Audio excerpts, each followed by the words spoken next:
Good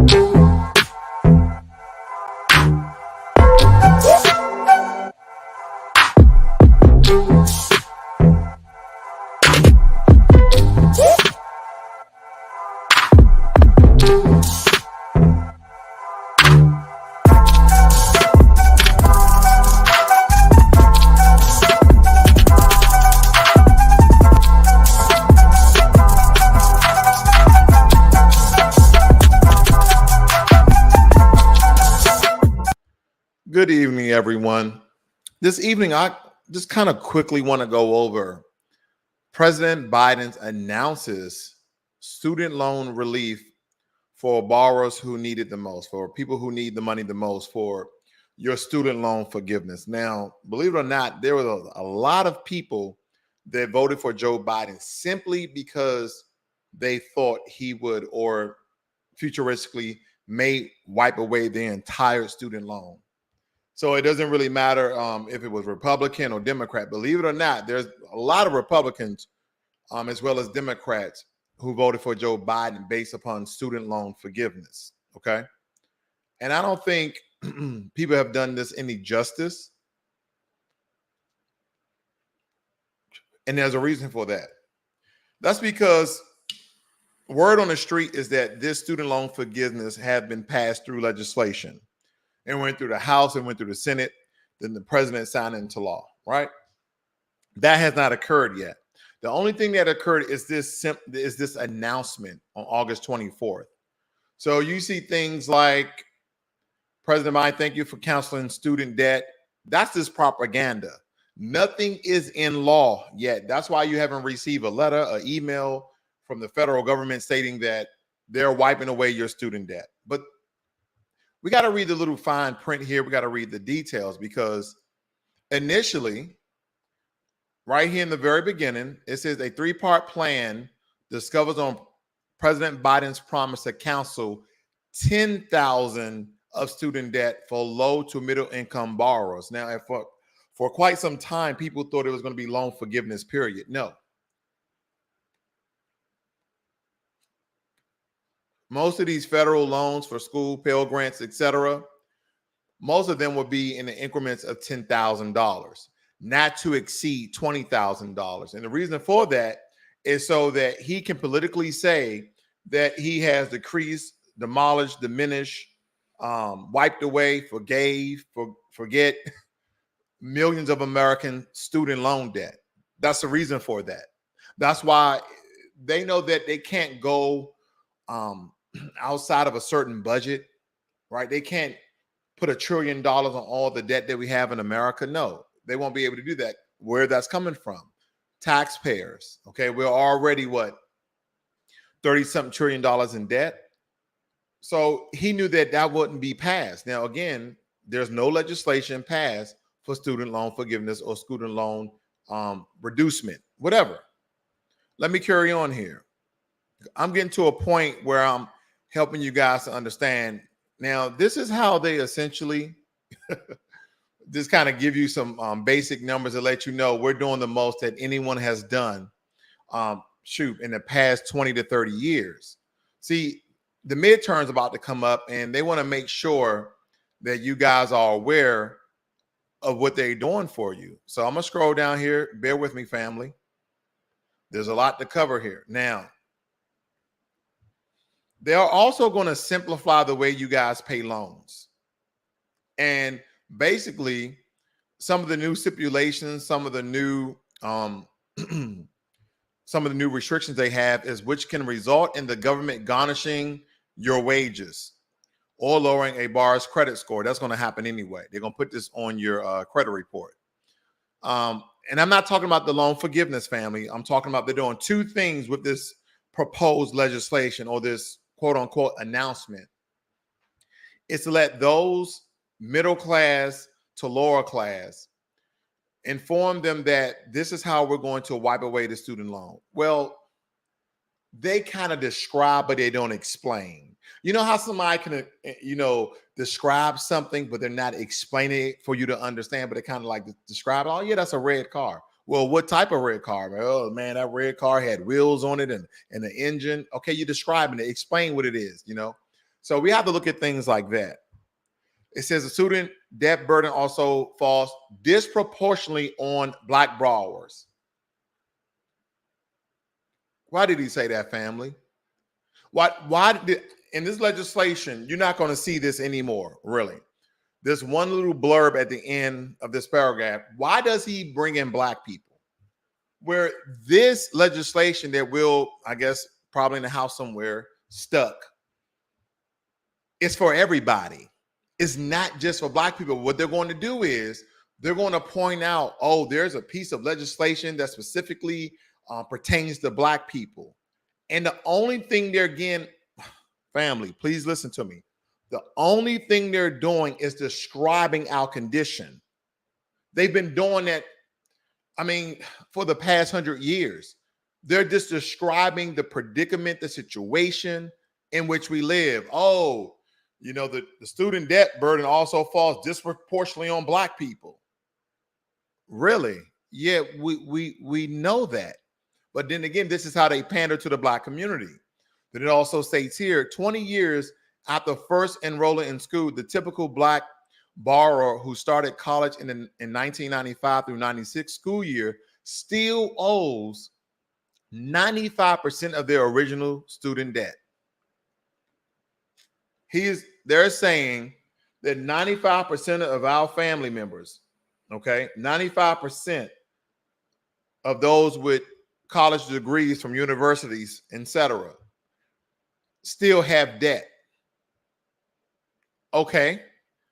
Now, what you have not noticed is because Black people have the highest or the majority of the student debt, we're going to break them off 65% of the budget once we get this approved.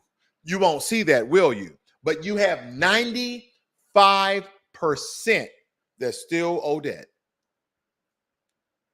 Again, they are describing a condition.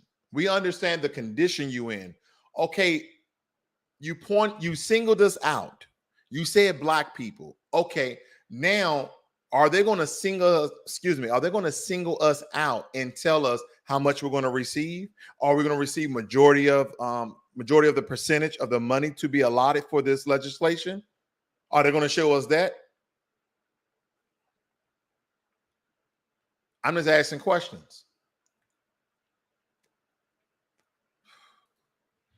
Provide targeted debt relief to address the financial harms of the pandemic. Fulfilling president's campaign commitment. Now, this is going to get sticky because right now the Republicans are trying to sue the Biden administration because of student loan forgiveness, because of student loan reducement. Okay, and I don't like to say forgiveness because they're not forgiving all of your debt. But the verbiage states that they're kind of alleviating all of your debt, which is totally false, totally untrue. But anyway, it states here the Department of Education will provide up to $20,000 in debt cancellation to Pell Grant recipients with loans held by the Department of Education. So you already have a cap, $20,000, up to $20,000. Then up to $10,000 in debt cancellation to non-Pell Grant recipients. It says here borrowers are eligible for this relief if their individual income is less than $125,000.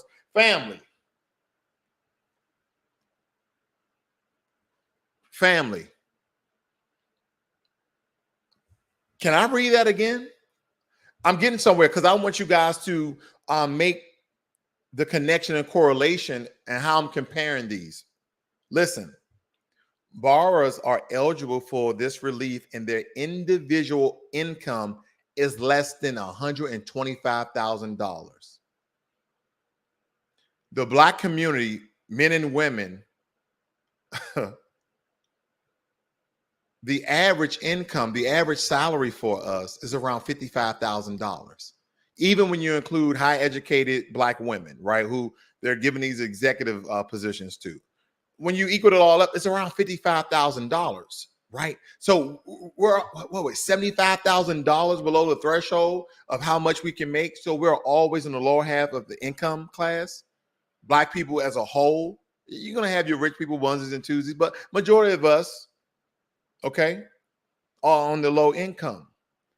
So basic numbers will tell you, family, because we are the lower class economically, then we will receive the majority of the money that's allotted for this legislation of student forgiveness, right? Because you did mention us, right? You said Black people, we know your condition, but then again, when we're talking about the numbers, you never see Black people come back up.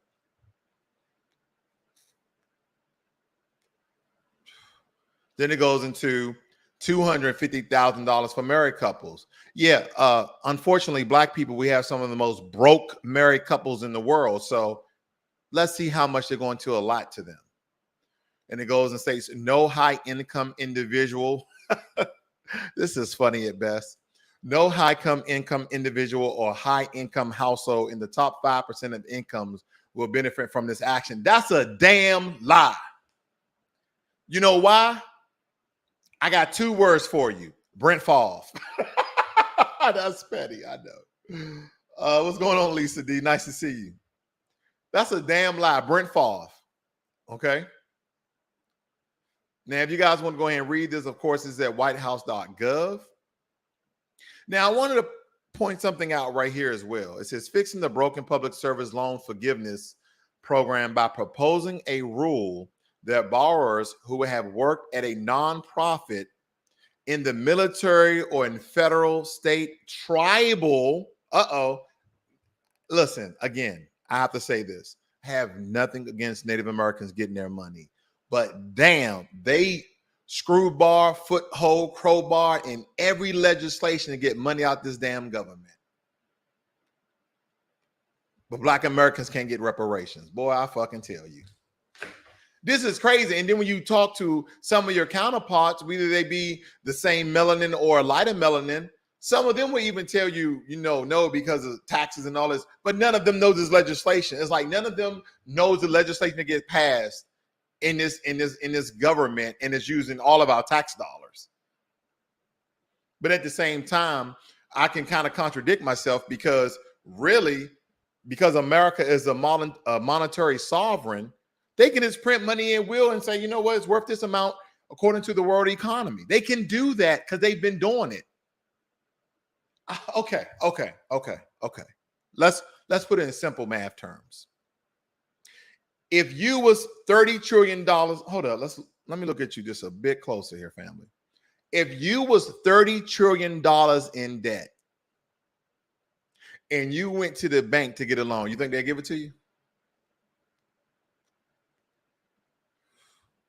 How about this? If you was $30 trillion in debt to a bank and you was barely bringing in yearly revenue to continue your operating costs for your business, what would happen when you don't repay that loan in the within the confounds and contract? They will come take your property, right? So we are indebted to ourselves. That's one sign of a monetary sovereign. And then because China owns some of our bonds on the international stock market, they probably own about 15% of America. But the question is, will they ever overtake America? No, they won't. America just won't have it. We will always have the most powerful military, and that's for that reason. And I can tell you this, family, if America falls, the world's going to fall. It's kind of like Rome. When Rome fell, pretty much the other economies around the world fail. That's how America works. If the world is a body, then America is the heart. Okay? Then it says down here, these improvements will build on temporary changes the Department of Education has already made to PSLF, under which more than 175,000 public servants have already had more than $10 billion in loan forgiveness approved. What is this paragraph stating? Why am I just pointing out this paragraph, family? I'm going to tell you why. They're telling you the order of precedence. They tell you that you're second to people who have worked at nonprofits, in the military, or in federal, state, tribal, or local government. Now, I know some of you are going to tell me, Ross, this is a stretch. That's what you're going to tell me. It's a stretch. And it's really not. Listen to this, because when I go down the line and I just tell you, I want you kind of come up with your own conclusion. Those who worked at nonprofits, that's mostly white people. There are black people with some nonprofits, but not on the scale and level as white people. White people love nonprofit because at the end of the day, you still get a profit. Because there's all sorts of government grants that you can get when you run a nonprofit, okay? So that's majority white people, okay? In the military, that's majority white people. The military is made up with a larger population of white people than any other race or ethnic. In the federal state, now some people may argue this because you work within your city municipality building, but majority of federal and state workers are white. They're like, no, well, in the Department of Education is mostly, don't forget that they have federal and state troops, also count law enforcement.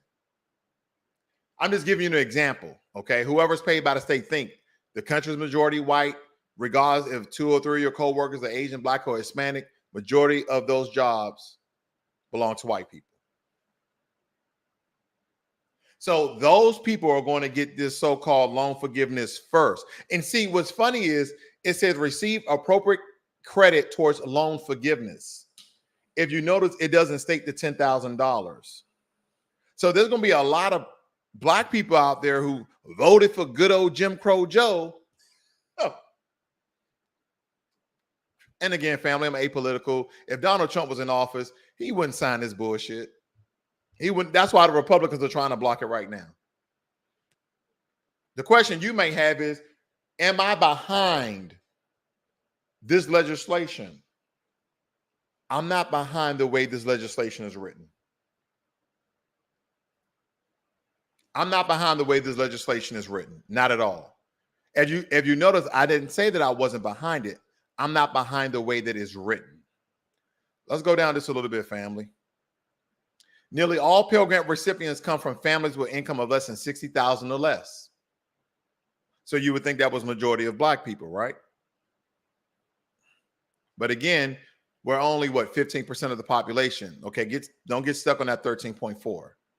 And I'm going to scroll down just a little bit more. Please excuse me.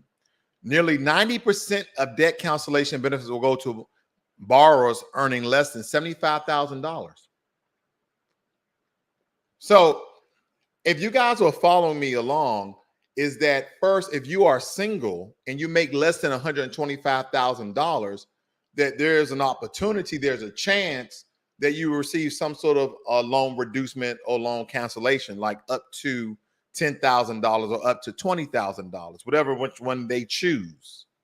But then it now stating that 90%, think about it, 90% of the debt cancellation benefits will go to those who are making $75,000 or less. So a lot of you who thought they was going to forgive your loan or give you money to reduce your loan, and I know a lot of you are making $76,000 up to $85,000. Those people with bachelor's degrees and master's degrees, and you're going for your PhD, and Joe Biden is going to reduce or wipe away your cancellation. No, it's not. No, he's not. The Republican Party is even trying to sue him over this proposed legislation.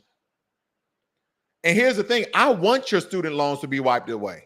I want them to be reduced. I'm behind that. But I'm just letting you know some of the trick language in this legislation because it really does need to be interpreted. Now, here's another one that people hasn't really been talking about. They think that this legislation is all about loan forgiveness and loan cancellation. No, it's not. It states here, these reforms will simplify loan repayment and deliver significant savings to low and middle income borrowers. Then it has this on here, family, which is kind of weird. Uh-oh, lost my spot. Give me a second. Give me 1 second, family. Give me 1 second. I don't want to hurt your eyes. Give me a minute. Let me get back up here. They're showing you, and I'm just blew this up for your viewing pleasure. They're showing you a typical single construction worker making $38,000 a year with a construction management credential. I don't know what the construction management credential is. Maybe you guys can school me in the chat. It says that you'll be paying $31 a month compared to they're paying $147 a month.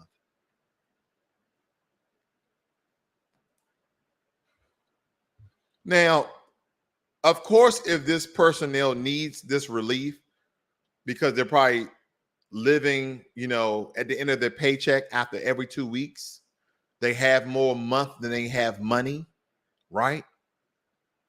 This would significantly help them. But tell me something, family. If they're reducing your payment monthly to down from $110, so to speak, how long will you be in that loan? Think about that, right? There's very simple and basic algorithms where they say your interest rate is this amount, the loan amount is this amount. You need to pay this amount for this amount of time, right? That's basic. So if they're reducing your payments by $110, that's going to tack on 20 years. Now, some of you may argue me and say, well, I pay for Netflix every month. I pay for Prime Video every month. I pay for Hulu every month, right? Those ongoing subscriptions that you have. But let me tell you, other than taxes, are you paying interest on that?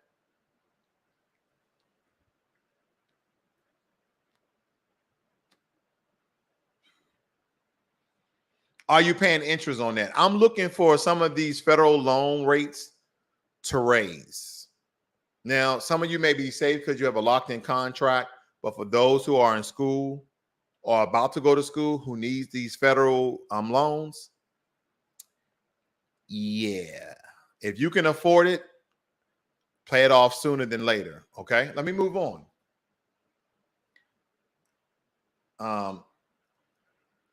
I had some stuff up here, family. Give me a second. The Biden-Harris administration student debt relief plan explained, okay? Now, it goes basically in breaking down probably some of the basic questions that you guys have, okay? But I highlighted something I just want to quickly go over. How do I know if I'm eligible for debt relief? And we kind of went over the $125,000 if you're single, $250,000 if you are married. Then it goes right into if you receive a Pell Grant in college and meet the income threshold, you'll be eligible for up to $20,000 in debt relief. That's it. That's the cap. It states here if you have a Pell Grant in college and meet the income threshold, or you do not receive a Pell Grant, you'll be eligible for up to $10,000 in debt relief, meaning that you may have a private loan of some sort, and you'll have to probably justify that with some sort of paperwork, okay? Let me move on. This is your buddy. It states here, at least the second legal challenge this week to the sweeping proposal laid out by President Joe Biden in late August when he said his administration will cancel up to $20,000 in education debt for huge numbers of borrowers. The announcement, after months of internal deliberation and pressure from the liberal activists, became immediate political fodder ahead of the November midterms while fueling arguments from conservatives about legality. Here's the fun part. In the lawsuit being filed Thursday in a federal court in Missouri, the Republican states argued that Biden's cancellation plan is not remotely tailored to address the effects of the pandemic on federal student loan borrowers, as required by the 2003 federal law, that the administration is using a legal justification. They point out that Biden, in an interview with CBS for 60 Minutes this month, declared that COVID-19 pandemic is over, yet is still using the ongoing health emergency to justify the wide-scale debt relief. Now, we all know the Republicans are trying to stop this, but family, if you incur debt during the pandemic, you still have debt today. They're trying to say since it's over, then you're not legally you don't have the legal authorization to pass this legislation because the pandemic is over. You said it was, but they still have this debt though. It's kind of like they're trying to get them in a catch-all phrase. Because it's over, then you no longer can pass this legislation. It also states it's patiently unfair to saddle hardworking Americans with the loan debt of those who choose to go to college. Arkansas Attorney General Leslie Rutledge, who is leading the group, said in an interview, she added, the Department of Education is required under law to collect the balance due on loans, and President Biden does not have the authority to override that. So even though I definitely disagree with the Republicans are doing, this is a political play. We understand that the primaries are damn near here, and these are all political positioning to make the Biden administration look bad.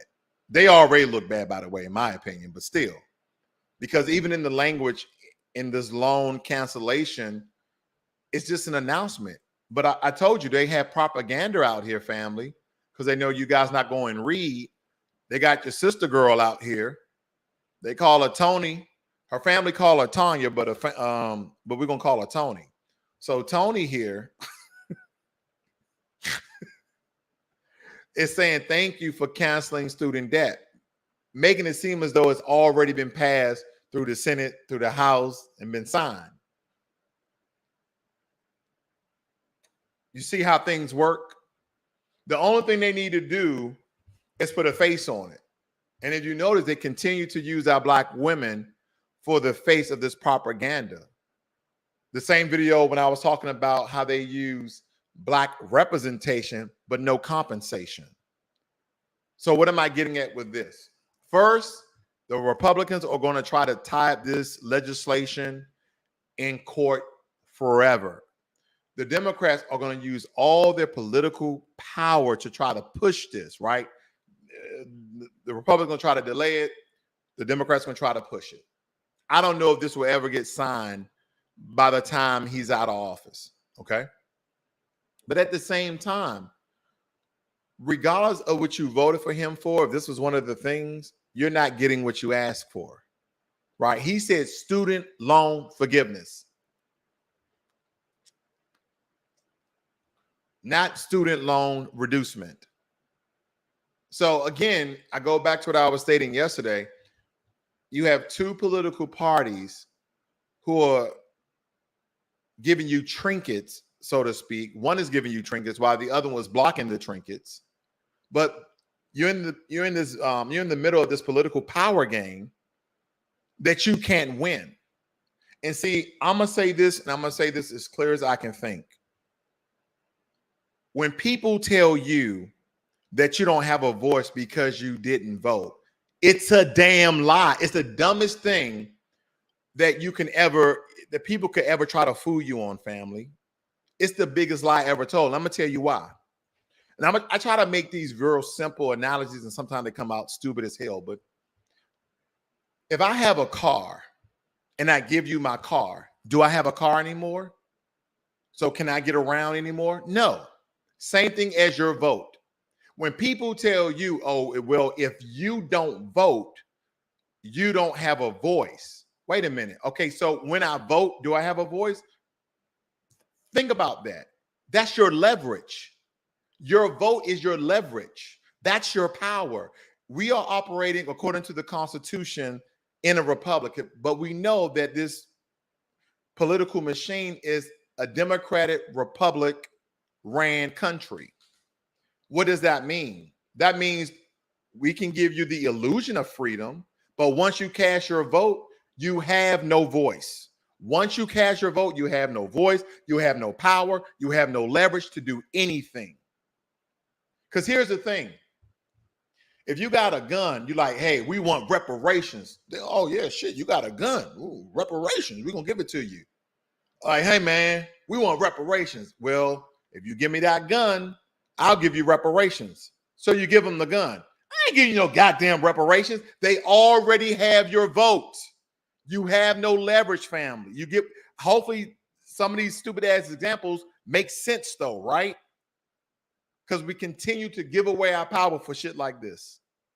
Because they put a few black people in the newspaper on TV and with a button say, I voted. Is this an anti-voting video? Hell no. I'm not telling you not to vote. I'm just saying if you're not voting for our best interest, then what the hell are you voting for? Well, what's going on, Focus Willems? Lisa D. Oh, that's right. And Therapy Swag. What up, big homie? Nice to see you guys in the room today. Man, I'm just trying to break some of these things down because I think a lot of times Americans in general get toyed and played with when it comes to political parties. If you notice, 99% of the congressmen, 99% of the senators, 99% of the lobbyists, 99% of the delegates are millionaires in America, but they receive a public service wage. How do you become a millionaire off of public service wages?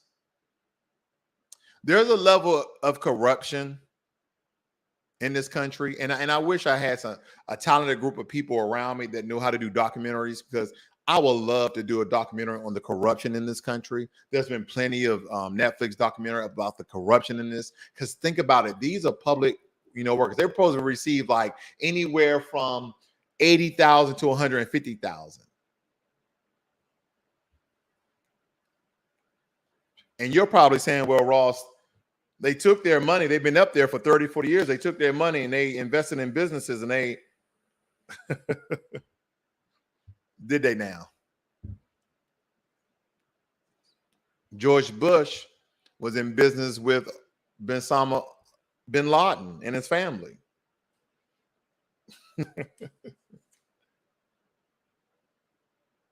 There's still speculation now, allegedly, that Hillary Clinton possibly sold state secrets. And that means the state of America, that is. But when you just go down the line in the list of corruption with different presidencies, and then you kind of trickle down to the lowest senator, why you think lobbyists exist? They're kind of the middleman for corruption in politics. They're the ones that make the dummy corporations. So when they pass legislation for $50 billion for loan forgiveness, that $20 billion go into this dummy account for this organization that's going to pay it out, but never pays it out. Shout out to Brent Favre. Think about that. So when we look at student loan forgiveness, I know a lot of you who have student loans, you're not going to care about this next question. Who's going to pay for it? The one thing I've been reading on whitehouse.gov with all the legislation that this administration, the last administration, have been putting out, the one thing they never do, family, is tell you how.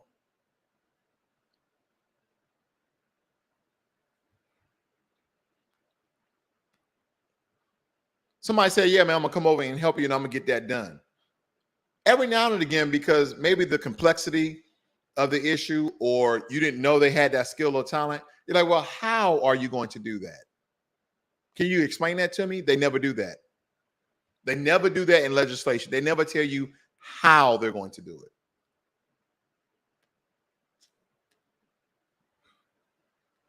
I'm just breaking it down, family.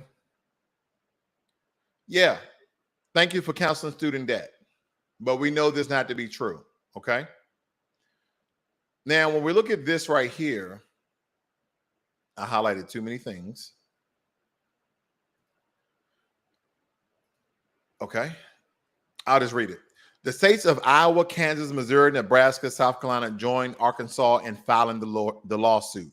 So, family, you got 1, 2, 3, 4, 5, 6 states in this lawsuit. Iowa, Kansas, Missouri, Nebraska, South Carolina joined Arkansas in filing the lawsuit. Iowa has a Democratic attorney general, but the state Republican governor, Kim Reynolds, signed on the state's behalf. The states argue that Missouri loan servicer is facing a number of ongoing financial harms because of Biden's decision to cancel loans.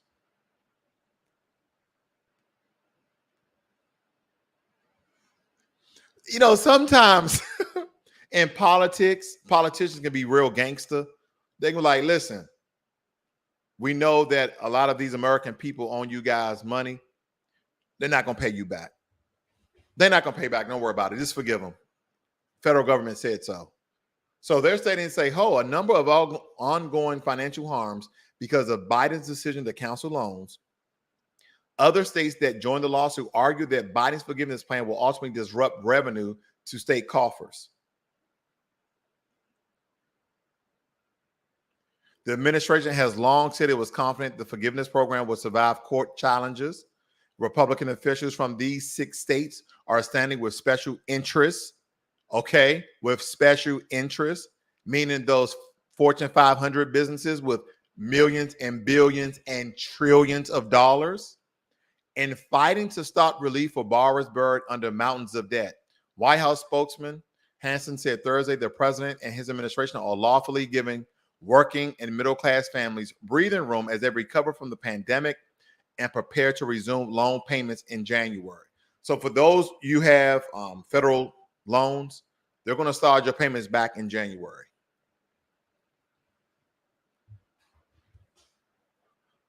So there you have it, family. You got 6 states trying to sue the Biden administration because they're stating from the 2003 law justification that this loan forgiveness will be in connection with COVID-19 pandemic. The Republicans are stating that no, that's not the case. The pandemic is over. You can no longer pay off this loan debt. You should have did that while the pandemic was going on. That's basically what they're saying. You should have been doing this while the pandemic was going on. And now that it's over, even though they still have the debt, you didn't do your due diligence in the time frame in which you told the American people that the pandemic was over. They're literally trying to make Joe Biden eat his words. Oh, the pandemic's over? Okay, then you can't do that student loan forgiveness. Gotcha. And then again, as I've been telling you for quite some time now, at the end of the day, in this game of tennis, we're just a ball getting hit left and right. But pick your political parties. I know I won't. You guys have a great and wonderful Thursday. I'm out.